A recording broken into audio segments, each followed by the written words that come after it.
because it was colonial America, all of a sudden we have to be on the side of the British. and because the War of Independence is so strong here, there's always been a little discomfort with that, George Washington was fighting for the British.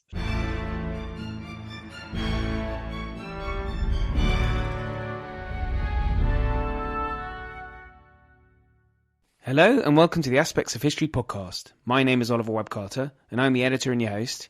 My guest this week is John Sayles, writer and director of 18 films, twice Oscar nominated, and the author of a new epic novel, Jamie McGillivray, which starts in Scotland and the Battle of Culloden in 1746 and then moves to America during the French and Indian War, which is known in Europe as the 7 Years' War.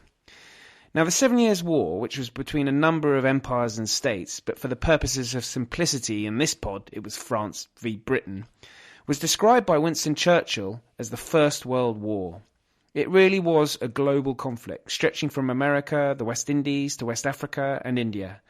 It began in 1756 and ended in 1763 with the Treaty of Paris and British supremacy in America and India. Within only 12 years, though, the 13 colonies of America had embarked on the War of Independence, and we all know how that ended. The French and Indian War describes the American theatre, and in John's novel, we follow his two heroes, Jamie and Jenny, as they side, disappointingly, with the French. Well, you can't blame them, they have a hell of a time at the hands of the British, or more to the point, the English. Jamie becomes a valued member of the Lenape tribe. Now, I'm fascinated by Native American culture, and so John discusses their involvement in the war and the importance of language. Of course, the story begins in Scotland and features many real-life figures, such as George Washington and Lord Lovat, the Old Fox, who was a prominent member of the Jacobite Rebellion. So we talk about that conflict, the origins of the novel, and there's a famous actor mentioned. We talk about John's filmmaking. Regular listeners may have heard me mention one of his films in our Film Club episode, Lone Star, which is a fabulous neo-western starring Chris Cooper and Matthew McConaughey. Many of John's films have a historical theme, so it's obviously a subject he's fascinated by. Anyway, that's enough from me. If you like this episode, please do subscribe and rate and review if you can. And do tell your friends. I'm always keen to have more people join in the fun. Coming up, I've got Anthony Selden talking about World War I and walking the Western Front, and James Rom on successors of Alexander the Great. So please do join me for that. In the meantime, I'll hand you over to me talking to John Sayles.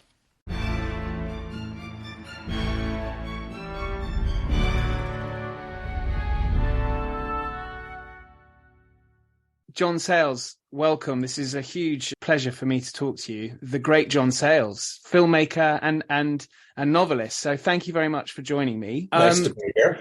Great. I wanted to start because having read this epic tale that goes from Scotland to this 18th century Scotland in the middle of what was effectively a civil war, all the way to another conflict on much of the eastern seaboard of America, where there's this America that is still being formed.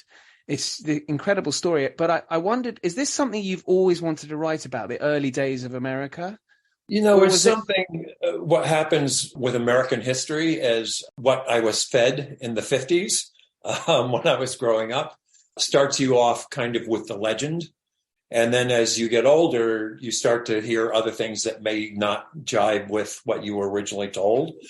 And that has always interested me. The difference between the official story, the legend that the country wants to tell about itself, and what actually happened, the complexity of what actually happened. So in the United States, we call what in Europe is called the 7 Years' War, the French and Indian War, because French people were involved and Indians were involved. But it's very, because it was colonial America, all of a sudden we have to be on the side of the British. and because the War of Independence is so strong here, there's always been a little discomfort with that George Washington was fighting for the British. So I had that background. And then I think it's over 20 years now, Robert Carlyle, the Scots actor, called me up. I think he was making a movie in Hawaii, and somebody had suggested me for this idea he had. And he just had an idea about a Highlander who was defeated at the Battle of Culloden. And instead of hanging him, they transported him to the New World, and he got involved with the Sioux Indians. And I said, well, if he lives to be 200, he'll get involved with the Sioux Indians. But there's plenty of Indians that were encountered on the East Coast. And I just liked the idea so much. I on spec, wrote a screenplay for Robert to be in. And we came over to Scotland, and we toured the Highlands, and we scouted in Georgia and Florida for those locations. We scouted in Canada, and just were never, it was kind of an epic movie, still, a 2-hour story, but an epic movie. We never were able to raise the money for it. And so some 20 years later, I just felt like, I still love that story. And I went back into it. And what happens when you do that with a screenplay, of course, is it starts to expand. And so the character of Jenny, who in the screenplay was maybe on 7 pages, who just kind of appeared and reappeared once more, she becomes like a third of the book. When I discovered this thing, that there were some women who were transported, and one of the boats was actually taken by a French privateer, and all the, transported for the term of their natural life prisoners freed in Martinique. And I just thought of this starving, barefoot clocking girl all of a sudden in Martinique, and there's mangoes and good food and this totally different culture and a new language. And she's one of those people who is absolutely uneducated, but adventurous and really smart. Well, that's incredible that it all sparked off from Robert Carlyle. Culloden is an extraordinary battle, actually, because of the savagery, really, in the aftermath, where I guess it was a Highland culture that was just destroyed. And obviously, whilst reading it, when you're reading about Native Americans, and that's what's coming as well. Mm-hmm.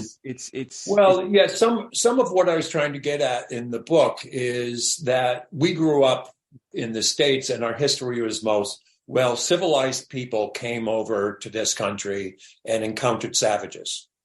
And mostly in the movies that I saw when I was a kid, it seemed like all they did was dance around the fire at night and then go scalp white people. Their cultures were not represented in any way. And one of the things that I learned over the years as I got interested in it is that the native cultures, especially in the East Coast at that time, were highly evolved. There was what we call the Iroquois Confederacy, which was 5 and eventually, I think, 6 or 7 tribes that came together to kind of rule their area. Very complicated diplomatic politics with other tribes around them. Very complicated economy, because all of a sudden there were these goods that they could have. They could have rifles instead of bows and arrows, and steel pots instead of having to make 6 pots out of clay every year. And they wanted that stuff, and they got hooked on those consumer goods. And so all of a sudden they had to kill a lot more deer than they used to just eat and wear. And all of a sudden they're in their enemy's territory, poaching their deer, and their enemies are in their territory, poaching their deer. And then there's a whole beaver thing where beaver hats get popular in Europe. And so all the beavers disappear, and they're killing each other over beavers. So it was just as complicated as the Austrian secession, which you hear about in the book. You've mentioned that. And Jamie, the hero, describes the War of Austrian Succession so beautifully. It's a brilliant summation. Yeah. And when you try to parse it, you realize, oh my God, what a mess. Of course they're killing each other all the time. And then as I kind of learned about bloody law in the Britain of that time, in the 3 Kingdoms, I realized, well, who are the savages here? They're still, hanging people until they're not quite dead, and then eviscerating them and throwing their entrails on a fire so the dying person can see their entrails, and before they cut their head up and put it on a spike. So one of the things I was going for is this idea of what exactly is savagery? What exactly? And then the interesting thing with the Highlanders is that the clan system has a lot of parallels with some of the less evolved politically tribes in the United States at the time. So there's something familiar there for Jamie once he gets there and starts to. And then what I always had, it was this idea that one of the modes of survival if you were a linguist, if you were good at languages, you were valuable. And you might be able to survive by your wits and also by becoming valuable of, well, I can speak French and English, and now I can speak Lenni Lenape. And there, those treaties between the natives in America and Europeans, very often there were 6 languages or so being spoken because nobody spoke one-to-one language. And of course, things get distorted. And in particular with George really Washington, about land and life and, war and tribute and stuff like that. So everybody wanted to, especially the Indians, wanted to really understand what we're making our mark on, but they might have to go through Mohawk to Lenni Lenape to German to Dutch to English to French. Yeah, and Chinese whispers. You end up not knowing the language. To learn a Native American language must be. I come from a country where we're not known for our knowledge of languages, sadly, nowadays, or pronunciation of them once you do them. Right, exactly. Yeah, but I mean, it's great that there's Gaelic in there as well. Yeah. And quite a bit of French. He also, because he started to be educated in law in Edinburgh, he'd have some Latin, so he's somebody who's good at that. But I don't put, dates in the book on purpose. He's with the Indians for 6 or 7 years before he even starts rising above serf status. And he's just listening all the time and starting to understand. And eventually Shingas and his wife, Cloud Woman, the chief and his wife, realized, we better not talk about him in front of him. I think he understands what we're saying. The dog has learned our language. And he's with the Lenape. Is that a tribe that evolved into, because they were shoved out west as a result of... There are no living Lenape speakers left. They were known as the Delaware Indians by the English. The French would have their words for them. They called them one thing. The British called them, because Lord Delaware owned some of the land that they were on. Tammany, who's the Indian who, in our legends, sold Manhattan Island to the Dutch, he was a Lenni Lenape. So they were all the way to Manhattan and then got pushed into Pennsylvania and then got pushed into Ohio. Eventually, they were split up into various groups in Indian Territory, which is now the state of Oklahoma. And by that time, they had intermarried with so many other tribes that there weren't too many. There may still be an incorporated Lenni Lenape tribe, but they're probably mostly by blood quantum, as they say. They're probably 2 or 3 different, kind of tribes and maybe some white people mixed in.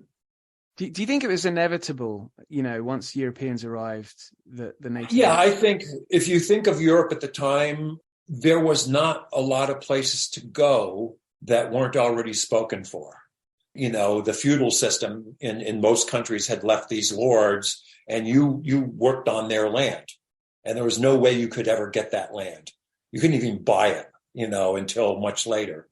So you had a lot of people who, our story was usually, for religious freedom, people came. An awful lot of people came because they thought, well, it's got to be better than this. And there's all that land there, and there's nothing but wilderness and savages on it. And I could cut down trees, and eventually I can kill savages, and then it will be mine. The idea of owning your own land for most of these people, so that flood from all those European countries, eventually, so many of the tribes have this story about somebody being put on a boat and taken back, willingly. And their job is to come back and report and say, how many of them are there? And then they come back and they say, look around you. You see these trees? Well, you know how many trees there are from here to the river? There are more of them than that. And these would be tribes that might have 5,000 people at the most. So I'm afraid, and I'm sure it happened on other continents, there have been those kind of movements that were inevitable. There were just too many people, too hungry for land, and who had superior technology, if not superior morals or government. And once they started coming and the word got out, and it was incremental. And the British tried to say, okay, here's the line, because they wanted to keep the trade going. And the companies that were making the trade, which were often royal companies, didn't want these poor settlers to mess up their trade. So they would say, here's the line, don't go beyond the line. And people kept going beyond the line and then complaining, why aren't you protecting us? And then eventually it was, oh, well, there's some good furs over there, or, there's something else there's some good wood over there that we can use for masts for our ship. Maybe we'll move the line a little bit. So I think it was inevitable. The tribes themselves, in the novel, certainly very welcoming to those that, I guess I say welcoming. I mean, Jamie's brought into the tribe, he's not exactly a willing recruit, but he's running from a particularly nasty, he's effectively a slave, isn't he? Yeah. He's considered, war booty. So there was some, you usually killed your enemies, especially if they were warriors. If they were younger, very often there was this feeling like if we get somebody young enough, a kid, they're going to realize really quickly that our way of life is superior to what they had before. They're lucky kids. And we have lost some children. We have lost some people. Very often they were given the name of somebody in the family they had lost, and they were raised as, so that they had no idea of racial inferiority. They and as I do, I feel like, race is an illusion and culture is real. And they really believe once they're in our culture and we raise them up, they'll be Lenape. We have a friend who's a Mohawk, and, part of his heritage is two boys who were kidnapped from Deerfield, Massachusetts in the 1600s, but their bloodline continues in the Mohawk, and they were considered Mohawk Indians. It's complicated because the Americans and the, colonists did not have that in their head. They had race very strongly in their head, and they were already importing, the Dutch and the English were already importing slaves. And in order to feel good about that, they had to make that racial divide and say, well, that's not quite human. And one thing that is different between the British and the French and the Spanish colonists, the British were a lot less likely, even if they fathered children with Indian people, with native people, they were a lot less likely to bring them into the family, whereas the French often would. And so you get these traders who are kind of half French, like Chartier. And eventually, one of the things that got me attracted to this is by the 1800s, the head of the Cherokee tribe was a Ross who looked whiter than you or me. He was probably 1/8 Cherokee. The head of the Creeks was a McGillivray. And there was a McDonald who was the head of another one. And they were the sons of Scots traders who said, well, it makes sense for me to marry the chief's daughter. And then their sons would become, because they could liaise well and had some English or very good English, liaise with these Europeans who you just had to deal with if you're going to survive. And so pretty soon you had all these, chiefs of Eastern tribes with Scots names. It's such a rich part of American history. Is it? Yeah. Is it widely known in America? I don't think so. I think it's getting a little bit more known. There was a very good book in the late 60s called Bury My Heart at Wounded Knee. Yeah, very familiar. And I did not take history courses when I got to go to college. And it's one of the things that got me interested in history, because each chapter was another story from that encounter between the Europeans and the different native tribes moving across the country, moving from east to west. And as I read the chapters, I kept saying, I've seen that movie.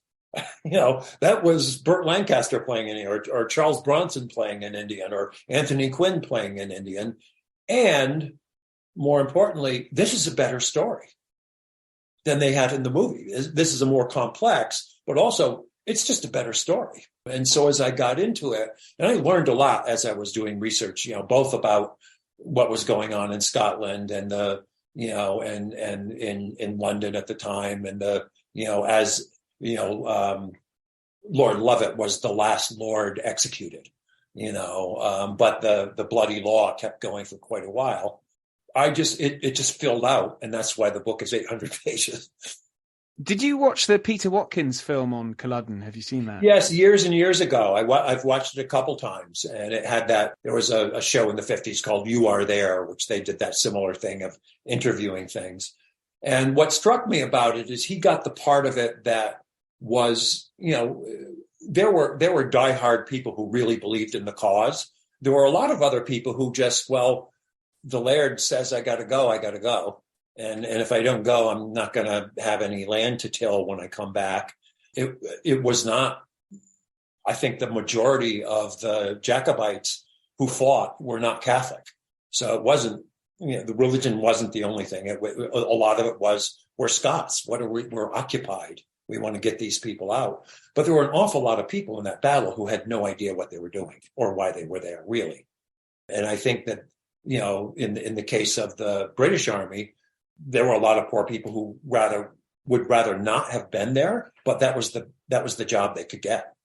And, so I actually ended up reading a lot of Kipling for the British side of it to get a feel for that life, and a lot of books about the life of a redcoat soldier in that time. And like today, that's a culture. The army is a culture, and that army had its own culture, just like those Indian tribes. There would be a warrior sect within the culture, and they would have, rituals like the British soldiers did. They do each other's cues and, do each other's buttons and, have a certain kind of camaraderie, even though it was so class oriented that if you were on the bottom, you were on the bottom. Yeah, difficult to rise. What did you find reading Kipling in sort of today's world? Because it's quite unfashionable nowadays. I think it's fascinating. I had read it before for my other big novel, A Moment in the Sun, because at one point there's a Chinese woman who's ends up being the mistress of a British guy, and he makes her learn these Kipling poems. And because the book is about the Philippine-American War, and one of Kipling's famous poems here was The White Man's Burden. And the subtitle of it is America in the Philippines. And he's basically saying, we've done the good thing for white Christians. We've, spread civilization. Now it's your turn. So you can't just leave these poor people in their darkness. You have to kill them and take over the country. I think, whether you like the person or want to hang out with them, I think you just can't ignore that. That was the coin of the realm. And he was a major person as far as the way, white people in Britain saw the world. And he was there, he talked to those soldiers. So I think he probably has a pretty good idea and a little bit exaggerated of what that barracks life was like.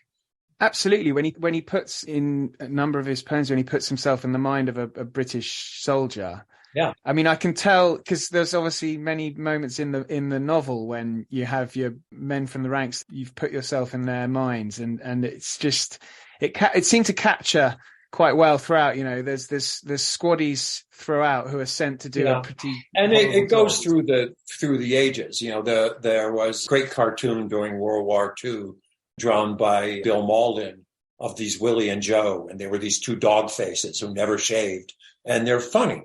Because it's that gallows humor. They never get to wash. They're always in ruins that they helped create. And there's this kind of, and the officers they're never going to get to be officers.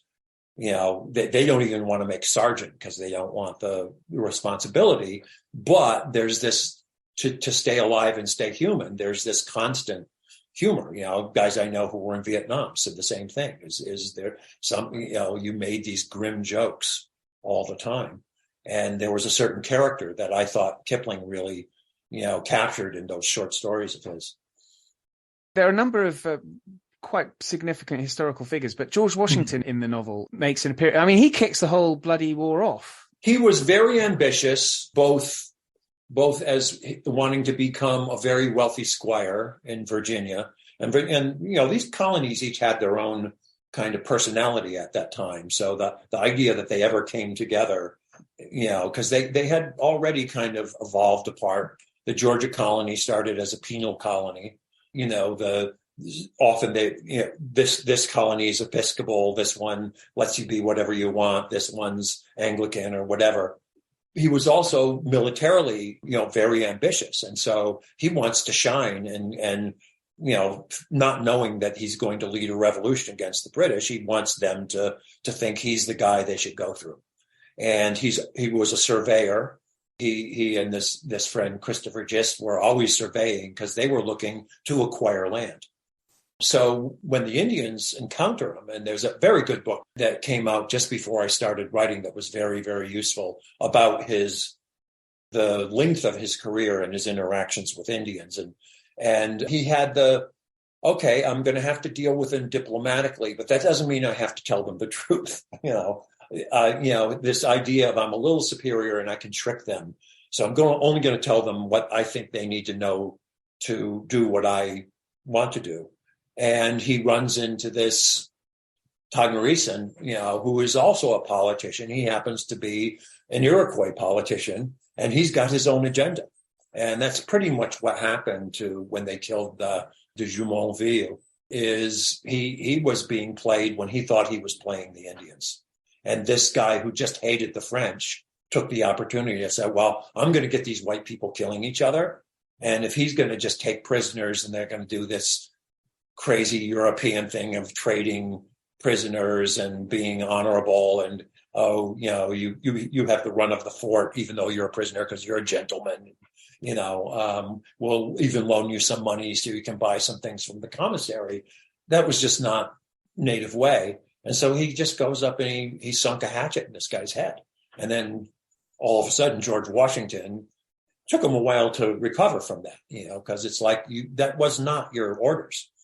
But both countries they'd been at peace for a while, France and England, and a proxy war was not something that they thought they would lose. The French, unfortunately, were just so corrupt already in New France that they had those poor soldiers had no chance. And the British really put a lot of resources in. Their bank account was a little better, so they survived those colonial adventures. That's something I hadn't appreciated, actually. What the French administration was what, corrupted completely, was it? The guy who was really in charge of it he was kind of like the purser. He, set the prices and stuff. Like his name was Bigot. And because it was a time of this lavish overspending and display at the French court, he decided, well, Quebec is going to have the same thing, and I'm going to be the center of it. And the political head kind of went along with it because he wanted to feel like he was one of those guys. So the British soldiers got most of what was sent for them to eat and wear. Bigot was skimming so much of what was supposed to go out to these poor French soldiers in these forts that when they encountered the British, very often they just did a show and then they surrendered as soon as they could. Then they brought a couple better generals over, Montcalm and a couple other people who knew what they were doing, who kind of whipped some of them into shape. But really, the French, they kind of lost heart. And there were a lot of people back in France who said, we're losing money on this proposition. They called it the icebox. They celebrated when they surrendered. There were people in Paris who said, finally, we're not going to lose money year after year in this thing that's just it's only making a few people rich and it's not doing the country any good. There's that section with Jenny in the east coast of Canada that encapsulates that really well. The vision of, or the view of the 7 years, I keep on calling it the 7 Years' War. It's just, I studied it at A level, so it's in my head as that. But the French-Indian War, is that something then, because it's a very short time before the War of Independence, and obviously involves a key participant, George Washington. But looking at George Washington's role in the 7 Years' War, we obviously know what he became. But at the time, he was, there was the incident that you've described. And then when he's captured as well, or rather, he has to surrender his little fort and is later involved in a military disaster. It's amazing to think he'd sort of recovered to become the commander of the Continental Forces after such a disastrous beginning to his career. Yeah, when the American Revolution started, there weren't that many experienced soldiers, who had been in big combat, who had cannon, who had cavalry to play with and things like that. He was one of the few. There was an old Dutch guy in some of the early battles named Herkimer, and he happened to have fought in some of the European wars. And so they said, "You're a general." And he said, "Okay, I know what a cannon is, and let's go find one. Steal one from the British and fight them." So it was kind of just like, "Okay, you're on our side. First of all, you've decided you've done well enough here that you think it's a good idea to just say to the British, go away.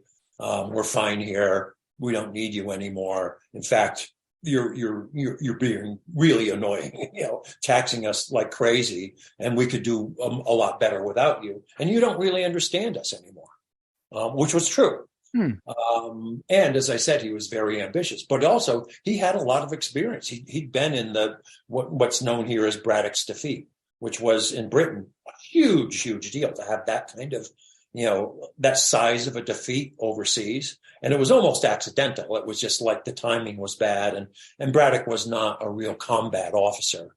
He'd been, more of somebody who was born into the rank and had, kind of honorary, showy generalships. But he wasn't totally incompetent. It's just that they wandered into the woods and they were fighting with the wrong tactics. And the French, for once, decided, our only hope is to do this like the Indians do. And half the French, and Canadians took their shirts off and painted themselves just because they thought we'll be scarier and we'll have a better chance. And, if we run away, we have less clothes on, it'll be a little bit easier.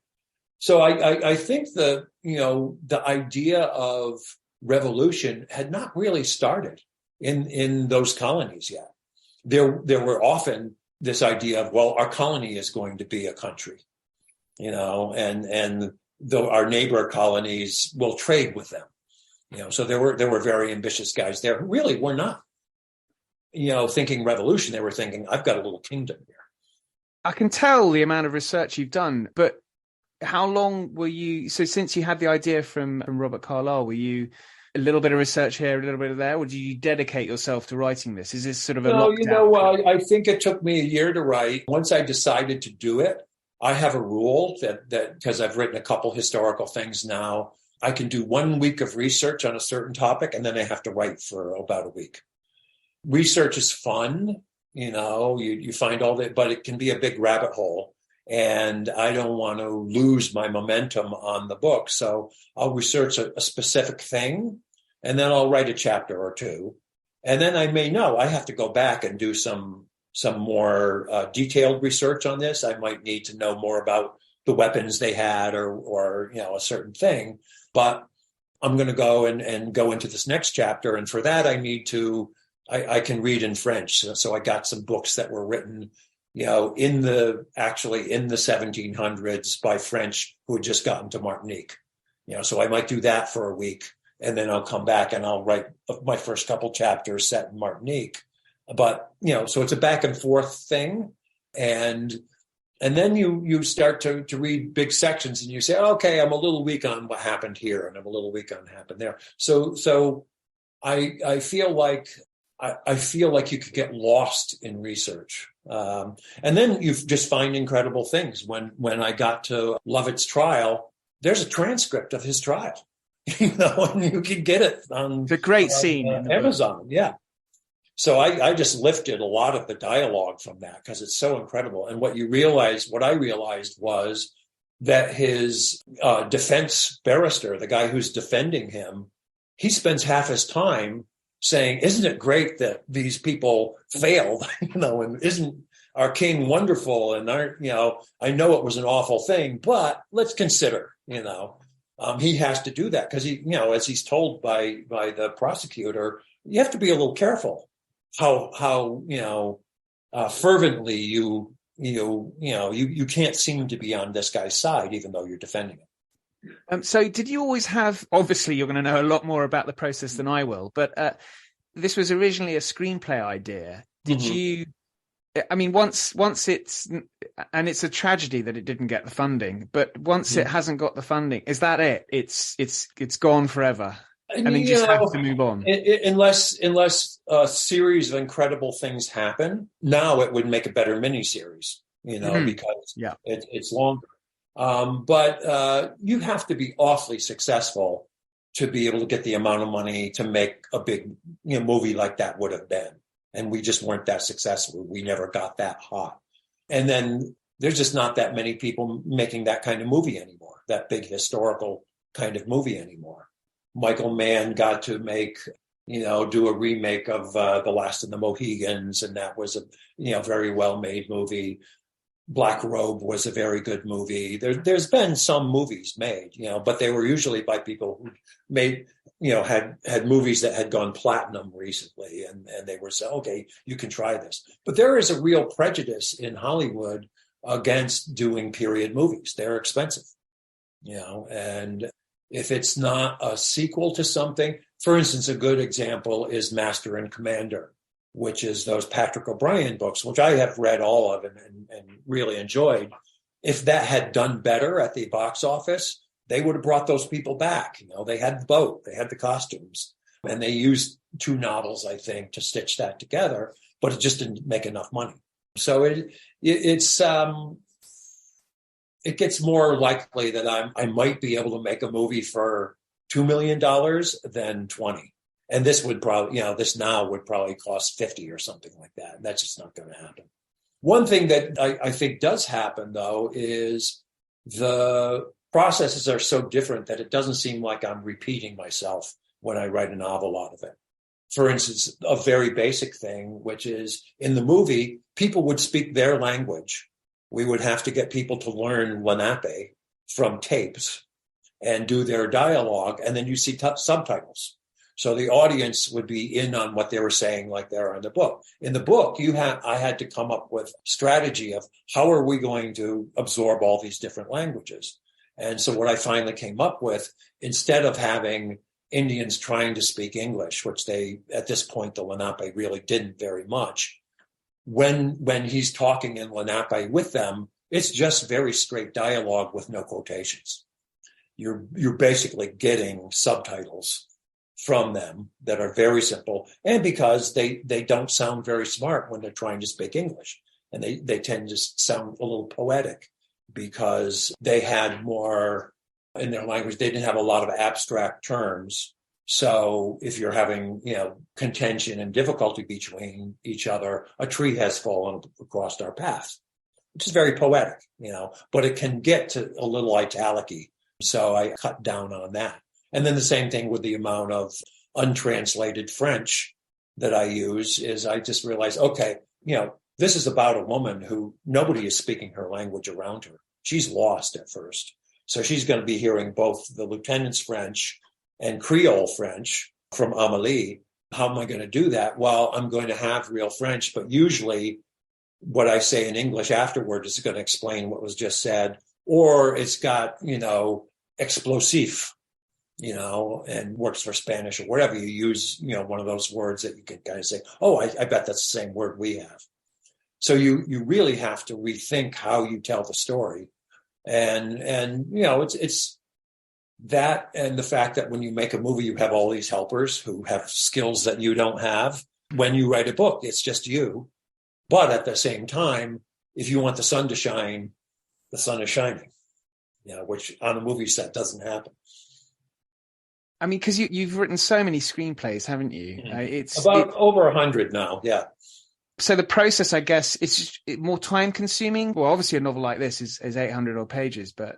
Yeah, it is. It is because screenplays, you are suggesting things that somebody else is going to fill in later. There's a wonderful line, I think it's in a short story of Raymond Chandler's, where the detective says, he gave me a drink of warm gin in a dirty glass. He doesn't describe the office, but you see from that detail, and that's what you do in a screenplay. You might say, this is the kind of place where the detective has a bottle of gin and he'll give you a drink in a dirty glass while you're sitting there, telling your tale. And then you don't describe the rest of that's a screenplay. In a novel, you got to fill in a few more things. You might, like Dickens, I read a lot of Dickens while I was doing this. You might describe their faces. In a movie, their faces, you just point the camera at them. So it's a very, they're different muscles. And there are people who really are very good novelists who wouldn't have an idea of writing a screenplay. And then there are, screenwriters who would be lost writing a novel. That's just not the way they think and see the world. And then there are people like Richard Price, who's wonderful in both. He was a wonderful screenplay writer. I think his probably most famous one was Clockers, the book that became a Spike Lee movie. He's just a terrific writer in both forms. It's funny you mentioned that. I finished reading, before I was reading yours, Quentin Tarantino's Once Upon a Time in Hollywood, where you get a name check in there. Oh, yeah. Somebody told me that. Yeah. I haven't read that. I just read another one of his books, Film Speculation, which is about his growing up and what movies he went to and why and stuff like that. He's a good writer. He's very honest about himself. Yeah, he's certainly watched a lot of watched a lot. Yeah. I wanted to just, because we're getting close to the end, and I wanted to ask you just a couple of questions on a bit more on filmmaking. What's your view of filmmaking in Hollywood today? Because my impression as a viewer all the way over here in Britain is that there's a huge amount of this sort of superhero Marvel, which I'm sure they're fantastic for people who watch them, but I'm not really into them at all. Yeah. And it seems like they dominate the sort of studio industry. Well, for one thing is studios are on their last legs. Most of them have been bought by corporations and are, Warner Brothers is now a big part of a conglomerate. And so the ideas, the market research and the money people are definitely, they're at the wheel. And what they have decided is it's really hard to get people into a theater. And the one thing that they can make that gets people into the theater are continuing stories. So it might be Thor Ragnarok. It might be Spider-Man. It might be Indiana Jones. It might be the dinosaurs, from Jurassic Park. But if we make one of those, we have a kind of guaranteed audience. A certain number of people are going to come. And they're, so the best work is being done on TV series. Much better in Europe than in the States, but still here, the best work is there are some very good series happening here. And they're coming from the streamers. The studios that survive are just desperate to get. I've seen like 5 movies since COVID ended in movie theaters, and they've been like screenings. There's 300 seats, and there's 5 of us there, and it's Avatar. It's really hard to get people back into the theaters once they're gone, and so they're just saying, who's our audience who will go into theaters? There are these fans of these series, that they know what they're going to get. It's another, Mission Impossible with Tom Cruise, or we're going to do a sequel to Top Gun. It's a proven commodity. Whereas something new, a new drama, who knows? It could be the best drama in the world, and we can't get people in. So the economics have always driven in it. We were lucky in that in the time that we were trying to make movies, there was this little ecosystem off Hollywood independent theaters that needed products, and certainly people like, Mike Lee's movies came over here, and, good stuff from Australia and good stuff from France. And, the 2% of Americans who are willing to read subtitles went to the, subtitled movies in those theaters. So it's always changed. It changed when, silent movies turned into talkies. It changed in the 50s when television showed up. And this is just, people are trying to navigate this thing. And standalone features are the hardest thing to get made if they're not tied to something that has gone before and proven to make money. You've made some great movies, two I think, Oscar-nominated, Passion Fish, Lone Star. Do you think you could, Lone Star, if you put that to get funding today, do you think you could get that through? It's really hard for me. I'm just not on the list right now, Oh, is it like that there then? Yeah, right. Some of that's just age, and some of that's track record that I have never made in the last 20 years, any money.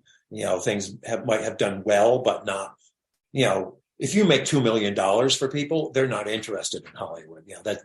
They're there to make $20 million to $100 million. That's in profit. Yeah, that's what they're trying to do. $2 million is, well, that, we could put it in the bank, and the interest would be $2 million. So what have we wasted our time on? So, that with me as a director, somebody else might be able to, a director who had just had a hit could take that very screenplay and get it made. They probably would have to cast it differently. Chris Cooper probably wouldn't be the lead. Somebody who had a big hit recently would be the lead. So we were very lucky. We just kind of, sometimes we got independent funding. Twice I worked with a studio, and once it was terrible and once it was fine. But that was a different time.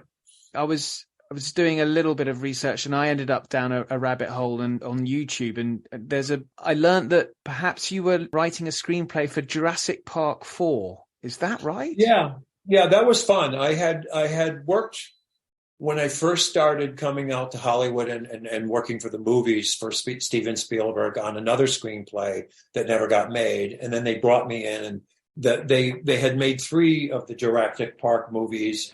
And the second one was kind of King Kong. And the third one was kind of, why would anybody go back to an island where dinosaurs eat, And so the plot, was a little forced, even though the dinosaur work was great and the chases were good and everything. And so they were thinking about, what can we do that's different? And so I was brought in to try to help them find a different way to, let's, maybe put some human genes into the dinosaurs, and why would they want to do that? And what would they want them to do as kind of a strike force? I think my idea was that they were going to eventually use them to velociraptors to protect the pipeline from terrorists. You think twice if you knew there were velociraptors out there.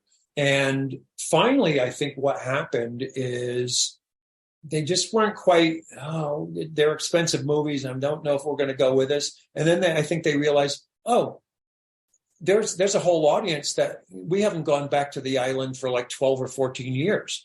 We could just make another one where they go back to the island, which they did. And it was, well made, but I don't think it didn't have enough of my stuff in it for me to feel like I could, I wanted to ask for any screen credit, which is, I have to say, when I've worked on movies that other writers worked on, I have asked not to be included more than I have asked to be included. Well, I won't ask which ones those are, but I really do hope someone picks up this novel and makes it into a TV series. It would be fantastic and epic. Yeah. I mean, they just have to spend the money, and from the Outlander series, the costumes are in a wardrobe somewhere. Yeah, they could use some of those. I suppose Carlisle's a bit old now, isn't he? For this particular for Jamie, guy, he would be in it, but I'd like to get him involved somewhere, because the old fox. It was just so much fun to imagine traveling around the Highlands of Scotland with Robert Carlyle to knock on doors with you. That must have been incredible. Yes. Yeah, it was really fun. Huge fan of his. Well, it's been fantastic, John. Thank you very much. Thank you. Thank you so much for listening. If you enjoyed this pod, can I ask you a favour that will really help me out? Could you tell any friends who'd be interested, and even go into their podcast app on their phone? You don't need to wrestle them to the floor for this. And bring the show up to subscribe. This will really help me to grow the pod and get more great guests and more shows. I've got plenty more fascinating history coming up, including the aftermath of Alexander the Great's death, World War I and walking the Western Front way, and of course our film club continues this month with Ben Affleck's Argo. I do hope you can join me. Thank you, and good night.